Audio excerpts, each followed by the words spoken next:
Hi friends, मेरा नाम है दृष्टि डियर एक्सप्लेनर से। तो आज की कहानी है कॉलेज के 4 लड़कों पे और उनके साथ एक कपल पे जिनकी जिंदगी एक रात में बदल जाती है। सो introducing Bobby, very sincere and helping person, Ram fan of Balakrishna, Sidhu अच्छा दोस्त और लड़कीबाज, मनीष फेलियर मैन और चारों बैक बेंचर्स जिनमें से बस बॉबी पढ़ाई में अव्वल। अब बॉबी को एक लड़की को प्रपोज करने जाना होता है, पर बॉबी तो ठेहरा सीधा साधा। तो सिद्धू और बाकी दोस्त बॉबी को पूरा ट्रेन करके गीता नाम की लड़की के पास भेजते हैं। अब बॉबी गीता के आगे सिद्धू की तारीफ के पुल बांधता है। तो दोस्तों, बॉबी अपने लिए नहीं सिद्धू के लिए लड़की को प्रपोज करता है, पर लड़की कहती है कि अगर तुम मुझसे प्यार करो तो मेरी तरफ से हाँ है, पर सिद्धू के लिए बिल्कुल ना है। इस पर बॉबी लड़की से कहता है, मैं इन सब चीजों के लिए दिलचस्पी नहीं रखता हूँ। अब गीता अपने पिता यानी प्रिंसिपल के पास शिकायत कर देती है और प्रिंसिपल लड़कों को कॉलेज से निकालने के लिए चारों लड़कों के लिए चरित्रहीन का सर्टिफिकेट लिखने के लिए अपने पीए से कहता है। लेकिन तभी देखते हैं कि गीता लव लेटर लेके आती है और दूसरे भी लड़के की शिकायत करती है। इस पर पीए कहती है कि सर कितने लड़कों को बाहर निकालेंगे, कॉलेज का नाम बदनाम हो जाएगा, इसीलिए प्रिंसिपल अपनी बेटी को कॉलेज से निकाल देता है। पर सिद्धू को भी पनिशमेंट देता है कि लास्ट प्रोजेक्ट कंप्लीट करो तभी एग्जाम में बैठने दूंगा। आगे देखते हैं कि बॉबी के पास कार की खिड़की पर अचानक से हॉल टिकट उड़ते हुए पहुंच जाती है, जिसे देख बॉबी हॉल टिकट वापस देने कॉलेज में जाता है, क्योंकि परीक्षा थोड़ी देर में शुरू होने वाली होती है। अब बॉबी देखता है कि लड़की कॉलेज में रिक्वेस्ट करती है कि पेपर लिखने दो बिना हॉल टिकट के। तभी बॉबी लड़की से बात करने ही वाला होता है तो लड़की को एक कॉल आता है। फोन पे लड़की को कोई पूछता है कि तुम कहाँ हो, तो लड़की कहती है कि मैं मंदिर में हूँ। तो बॉबी भी मदद करने के लिए कॉलेज की घंटी बजाता है, जिससे फोन पर बात कर रहे आदमी को लगे कि लड़की सच में मंदिर में है। इसके लिए लड़की बॉबी को थैंक्स कहती है, तो बॉबी कहता है फिर से थैंक्स कहना होगा और लड़की को उसका हॉल टिकट देता है। लड़की अपनी हॉल टिकट देख इतना खुश हो जाती है कि बॉबी को गले लगाती है और लड़की का गले लगाना बॉबी को इतना टच हो जाता है कि सीधे साधे बॉबी को लड़की से प्यार हो जाता है। आगे देखते हैं हॉल टिकट वाली लड़की को, जिसका नाम देविका होता है। देविका पढ़ाई करती हुई नजर आती है। तभी देविका को उसकी माँ का फोन आता है, तो माँ कहती है, कैसी हो बेटी, आज तुम पेपर लिखने गई थी तो तुम्हारे राक्षस पति को पता तो नहीं चला कुछ। तो दोस्तों, देविका की शादी हुई होती है, तो देविका कहती है नहीं पता चला। तो माँ कहती है हमने तुम्हारी जिंदगी खराब कर दी ऐसे लड़के से शादी करा के। तो देविका कहती है मैं खुश हूँ, यहाँ आप टेंशन मत लो। तभी दरवाजे की घंटी बजती है, तो देविका अपनी माँ का फोन रख देती है और भाग के जाके पहले अपनी सारी किताबें डिब्बे में छिपा देती है और गैस पर दूध चढ़ा देती है और अब शांति से दरवाजा खोलती है। तो दोस्तों, देविका का पति बाहर खड़ा होता है जो पुलिस में होता है और आते ही देविका से पूछता है कि इतनी देर क्यों लगाई दरवाजा खोलने में। तो देविका कहती है वो गैस पर दूध चढ़ा रही थी इसीलिए देर लग गई। अब देविका को उसका पति इस तरह ट्रीट करता है कि देविका उसकी नौकर है और अब सो जाओ, अब दूध पियो, ऐसे हुक्म चलाता रहता है और रोमांस भी करता। तो देविका की पसंद उसके पति के लिए कोई मायने नहीं रखती ऐसा करता। अब सुबह हो जाती है और देविका को बॉबी का फेसबुक पर एसएमएस आता है। तो बॉबी कहता है मैं वही हूँ जिसने हॉल टिकट दिया था। तो देविका कहती है थैंक्स, पेपर छूटने के बाद मैंने तुम्हें ढूंढा था पर तुम मिले नहीं। तो बॉबी कहता है शिट, मैंने तो एक सुंदर लड़की के साथ कॉफी पीने का मौका मिस कर दिया।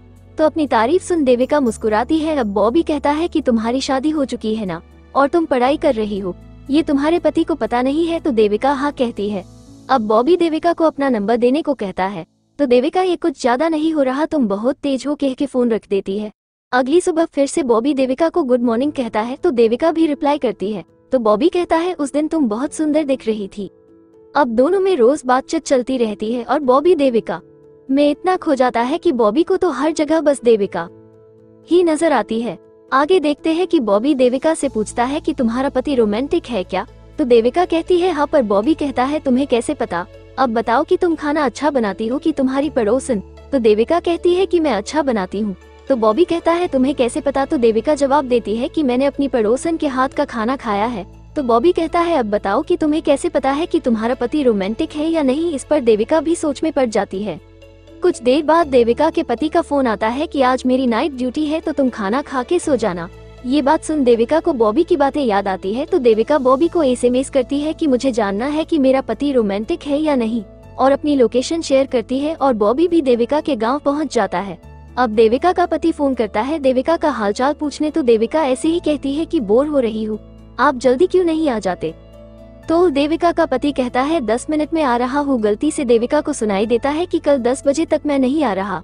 तो देविका खुश हो जाती है। अब दोनों देविका और बॉबी एक दूसरे को छेड़ने लगते हैं और अगली तरफ देविका का पति निकल चुका होता है और जैसे बॉबी घर की लाइट बंद करता है तभी दरवाजे पर बेल बजती है और देविका डर जाती है कि मेरे पति आ गए।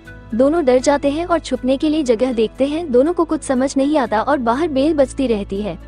बॉबी छुप जाता है और देविका शांत होकर दरवाजा खोलती है और देर क्यों लगी पूछने पर आंख लग गई थी कहती है। अब देविका देखने की कोशिश करती है कि बॉबी कहाँ छुपा है और देविका को पता चलता है कि बॉबी बाथरूम में छिपा है। अब देविका का पति आते ही बाथरूम में फ्रेश होने जाता है पर बॉबी दिखता नहीं क्योंकि बॉबी लॉन्ड्री के डिब्बे में छिपा होता है। अब देविका का पति सोने को कहता है और देविका चेक करती है कि पति सो गया कि नहीं और देख के उठने लगती है। तभी देविका का पति पूछता है कि क्या हुआ, तो कहती है कि नींद नहीं आ रही। तो देविका का पति देविका को पकड़ लेता है और अब सो जाओ कहता है। आगे देखते हैं कि बॉबी अपने दोस्तों को फोन करता है और अपनी पूरी कहानी बताता है कि कैसे वो देविका के बाथरूम में फंस गया है और अपने दोस्तों को बचाने के लिए बुलाता है, जिसके लिए अपनी लोकेशन भेजता है। आगे देखते हैं कि गांव में पंचायत रखी जाती है क्योंकि रात में चोरियां बढ़ती जा रही है और पंचायत में गांव का एक कालू नाम का लड़का इस फैसले पर लाता है सबको कि दिन में औरतें चोरों पे निगरानी रखेंगी और रात में मर्द नजर रखेंगे।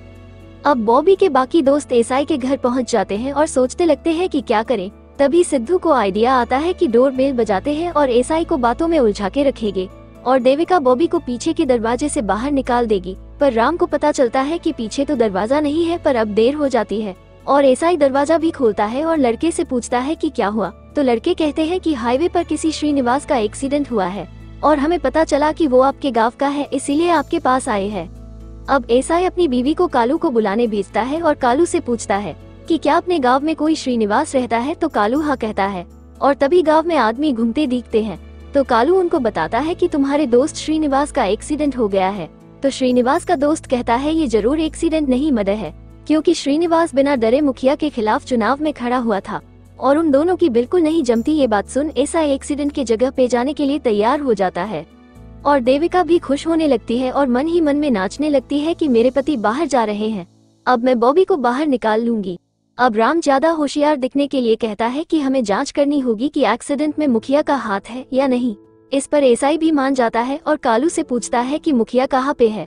तो कालू कहता है कि तीर्थ यात्रा पर, उसका पूरा परिवार यही है गांव में। तो एसआई कालू से कहता है कि उन्हें मेरे घर में बुलाओ, अगर हमला भी हुआ उन पे तो कोई एसआई के घर पर हमला नहीं करेगा। अब मुखिया का परिवार एसआई के घर आता है। बड़ी सास, छोटी सास और बहू तीनों इतने अतरंगी होते हैं, एक से एक बढ़कर। इनको देख दोनों दोस्त राम को गुस्से से देखते हैं कि क्यों तूने ये छानबीन का आइडिया दिया। अब एसआई घर से बाहर जाते समय देविका से कहता है कि मुखिया के परिवार का ध्यान रखना। आगे देखते हैं देविका बॉबी को फोन करती है और बताती है कि मेरे पति तो बाहर चले गए पर घर पर 7-8 लोग छोड़ गए हैं। अब देविका टेंशन के मारे घर में इधर उधर घूमती नजर आती है। तो बड़ी सास कहती है कोई परेशानी होगी इसको। इधर एसआई बस अपने साथ राम को ले जाता है कि ये होशियार है, पर बाकी दोस्त राम को कहते हैं कि तू जा तो रहा है पर अपना ख्याल रखना, क्योंकि हॉस्पिटल में कोई श्रीनिवास होगा या नहीं इसकी कोई गारंटी नहीं है। अब ये सुन राम डर जाता है। इधर देविका को मुखिया का परिवार चाय जूस का ऑर्डर देता है और तीनों सास बहू मिलकर टीवी पर सीरियल देखने लगते हैं और सीरियल पर एक डायलॉग आता है कि तुमने अपने बॉयफ्रेंड को बाथरूम में छिपा रखा है। अब ये बात देविका को भी सुनाई देती है। तो देविका डर के मारे किचन से हॉल में आती है और सबको कहती है कि ऐसा कुछ नहीं है, मैंने कुछ नहीं किया। फिर देखती है कि ये तो टीवी की बात है। अब देविका तीनों से कहती है कि मैं तो चीनी कितनी डालनी है ये पूछने आई थी और किचन में चली जाती है। पर देविका की इस हरकत से बड़ी सास को शक हो जाता है कि पक्का इसके बाथरूम में कोई है। फिर बड़ी सास एक योजना बनाती है कि मैं इसको बाथरूम जाना है कहूंगी, अगर इसने नकारा तो पक्का इसके बाथरूम में कोई है। अब देविका नाश्ता लेके आती है तो बड़ी सास कहती है कि मुझे बाथरूम जाना है। तो देविका कहती है कि अंदर का बाथरूम स्लीपरी है, आप बाहर का इस्तेमाल कर लीजिए। तो तीनों सास बहू बहाना बनाती है कि अगर हम बाहर गए और किसी ने हम पर हमला कर दिया तो इसीलिए हम अंदर का बाथरूम इस्तेमाल करेंगे। इधर हॉस्पिटल में एसआई नर्स से कंफर्म करता है कि यहाँ कोई श्रीनिवास एडमिट हुआ है।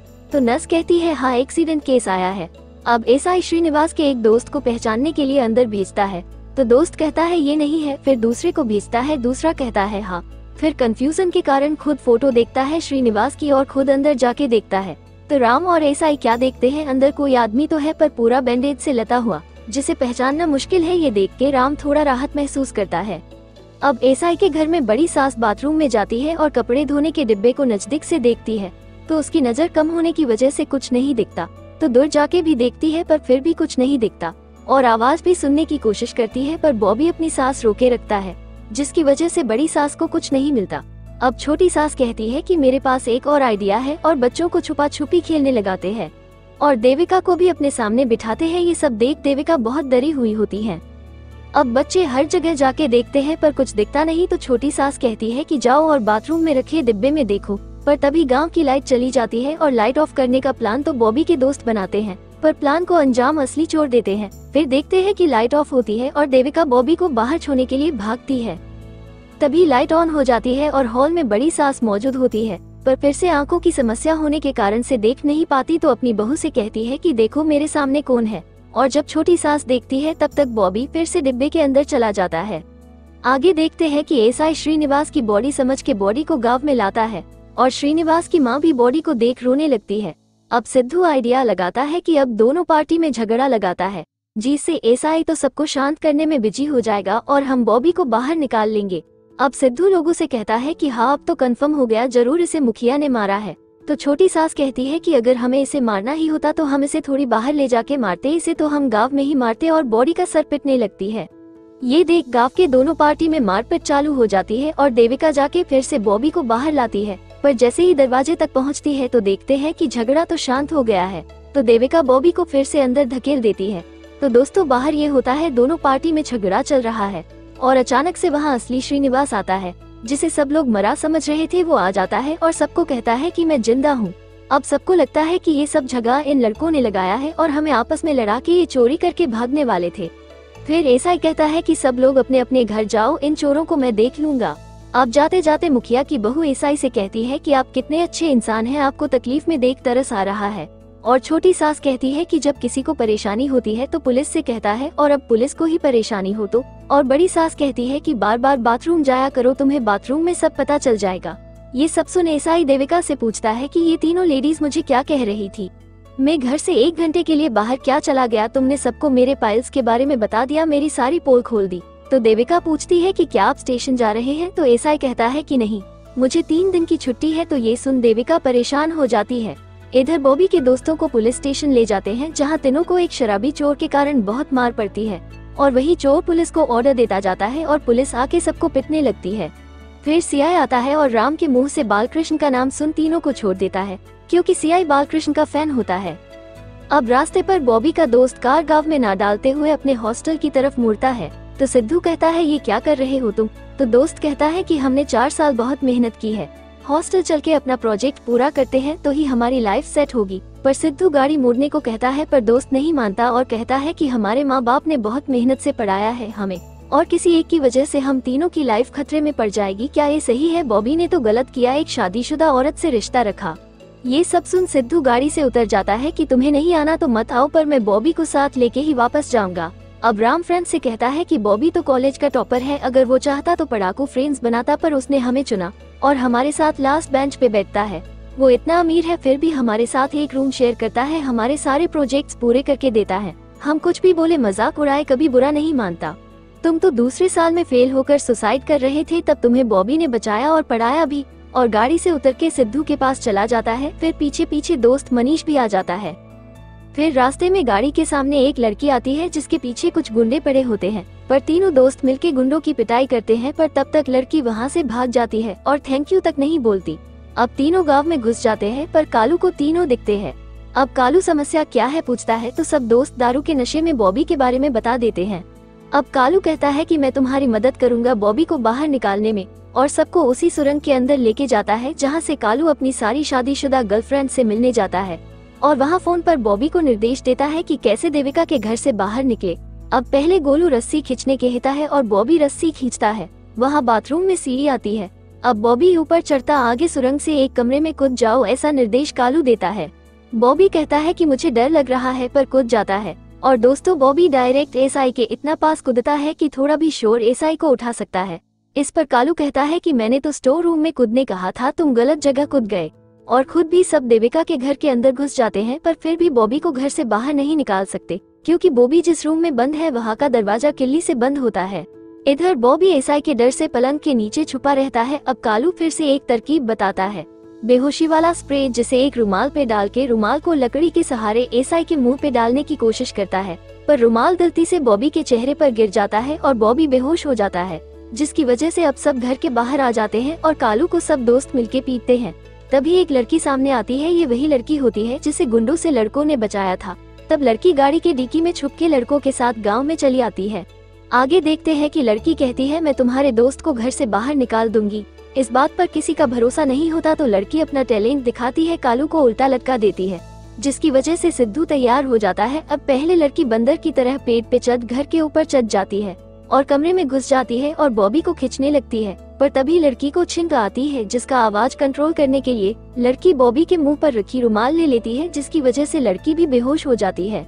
इधर सीआई को उसका बड़ा अफसर डांट लगाता है कि वो लड़की जिसने अपने पति और बच्चे को मार डाला वो भाग गई है और उसी लड़की को तुम्हारे पुलिस स्टेशन में कैद लड़कों ने बचाया। तो दोस्तों, जिन्हें हम गुंडे समझ रहे थे वो तो पुलिस निकलते हैं और वो लड़की खूनी। तो अफसर कहता है कि बालकृष्ण का फैन मैं भी हूँ, पर इसके लिए मैं अपना काम नहीं त्याग देता। हमें पता चला है कि वो तीनों लड़के भी इसी लड़की से मिले हुए हैं। अब ये बातें सुन सीआई कहता है कि मुझे 2 घंटे दो, मैं उन्हें ढूंढ लूंगा। इधर देखते हैं कि देविका जाग जाती है और देखती है कि एक नहीं 2 लोग नीचे सो रहे हैं। तो देविका कहती है कि मैंने तुम्हारा क्या बिगाड़ा था, और पहले बॉबी को खींच के स्टोर रूम में छिपा देती है और छिपाते वक्त फिर से रुमाल को बॉबी के मुंह में डाल देती है, जिसका असर 4 घंटे में खत्म हो जाता। पर अब बॉबी ज्यादा समय तक बेहोश रहेगा और फिर रूम में आती है तो देखती है कि एसआई जाग चुका है और नीचे पड़ी लड़की को कहता है कि ये चल उठ ऊपर सो, और बाथरूम चला जाता है। तब तक देविका लड़की को बिस्तर के नीचे खिसकाती है और वही कंबल लेके बिस्तर पर सो जाती है। अब एसआई को सीआई का कॉल आता है कि तीनों लड़के खूनी है और लड़की के साथ मर्डर में शामिल है और शायद उनका अगला शिकार तुम हो, इसलिए तो वो तुम्हारे घर बहाना बना के आए थे। मैं पुलिस फोर्स लेके आता हूँ, तब तक तुम संभाल लो। अब तीनों दोस्त एक आखिरी कोशिश करने जाते हैं क्योंकि थोड़ी देर में सुबह होने वाली होती है। तो तीनों दोस्त चोर बन जाते हैं और जैसे वो एसआई के घर के दरवाजे की घंटी बजाते हैं, एसआई गन लेके आ जाता है और तीनों दोस्तों को घुटने पर बिठा के पूछता है कि क्या कर रहे हो तुम सब, यहाँ क्या चाहिए। तब तक बाकी पुलिस फोर्स भी आ जाती है और सीआई लड़कों को डंडे से मारने लगता है और बताता है कि वो लड़की कातिल है, तुम उस लड़की के साथ ही हो क्योंकि तुम लोगों ने उसे पुलिस से बचाया है। इस पर सिद्धू कहता है कि रुकिए सर, हमें नहीं पता था कि वो लोग पुलिस वाले हैं, फिर हमें बाद में पता चला तो हम भी काफी परेशान हो गए, इसलिए हमने सोचा कि उस लड़की को पकड़ के पुलिस के हवाले कर दे, इसीलिए उसका पीछा कर रहे थे। पर लड़की एसआई के घर में छिप गई तो हम भी एसआई के घर उसे ढूंढने आए थे। अब ये बात सुन सीआई कांस्टेबल को ऑर्डर देता है कि पूरे घर की तलाशी लो। अब जैसे पुलिस स्टोर रूम का दरवाजा खोलने जाता है, एक महिला कांस्टेबल आवाज लगाती है कि सर लड़की मिल गई है। आगे देखते हैं कि लड़की को बाहर ले आते हैं, पर लड़की इतनी शातिर होती है कि सभी पुलिस वालों को मार के भागने की कोशिश करती है। पर तभी उसके पिता आवाज लगाते हैं तो लड़की रुक जाती है और अपनी कहानी बताती है कि पिताजी अपने मेरी जिंदगी बर्बाद क्यों की, मुझे मार्केट जाने के लिए भी परमिशन लेनी पड़ती थी, पढ़ाई के लिए भी परमिशन लेनी पड़ती थी, मैं उसकी पत्नी नहीं बल्कि गुलाम थी, मेरा पति मुझसे प्यार नहीं करता था, जागीर समझता था, उसे मेरी पसंद नापसंद से कोई मतलब नहीं था, बस मेरे जिस्म से मतलब था। अगर दरवाजा खोलने में देर हो गई तो क्यों देर की शक करता। एक रात उसने मेरी बेटी को जमीन पे पटक दिया और वो वही मर गई, इसीलिए मैंने अपने पति को मार डाला। उसने मेरी 6 महीने की बच्ची को मारा।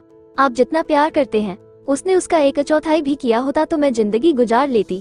ये सब बातें देविका फील करती है क्योंकि उसके साथ भी ऐसा ही होता है। इस पे लड़की के पिता कहते हैं कि भगवान ने मर्द और औरत को दोनों को बराबर बनाया है, पर फिर भी मर्द भूल जाते हैं कि औरत की भी कोई ख्वाहिश होती है। ये सब सुन सीआई लड़की को कहता है कि मैं तुम्हारा केस आत्मरक्षा का बना दूंगा और तुम बहुत जल्दी वापस आ जाओगी।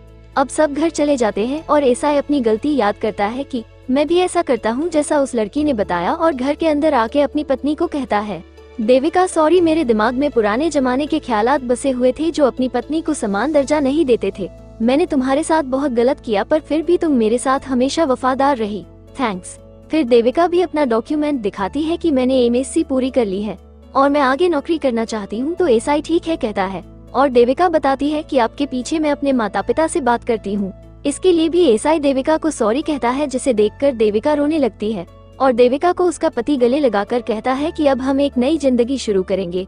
और तभी घर के सामने से बॉबी अपने दोस्तों के साथ वापस जाता है तो देविका बॉबी को देख मुस्कुराती है। अब बॉबी के दोस्त पूछते हैं कि तू बाहर कैसे आया, तो बॉबी कहता है कि जैसे मेरी आंख खुली में सुरंग में था, आगे चलने पे एक दरवाजा दिखा तो एक औरत मुझे खींच के अपने पास बुला रही थी, पर मैं वहाँ से भाग निकला। अब वापस जाते समय बॉबी को देविका का एसएमएस आता है तो देविका कहती है, जिंदगी की कुछ गलतियाँ हमारी जिंदगी को बेहतर बना देती है, तुम मेरी वो गलती हो। मुझे यकीन है कि अब मेरे पति मेरे साथ अच्छे रहेंगे, मैंने नई जिंदगी में कदम रखा है, थैंक्स। अब दोबारा मुझसे संपर्क करने की कोशिश मत करना, बेस्ट ऑफ लक। तो तो दोस्तों यही कहानी का अंत हो जाता है।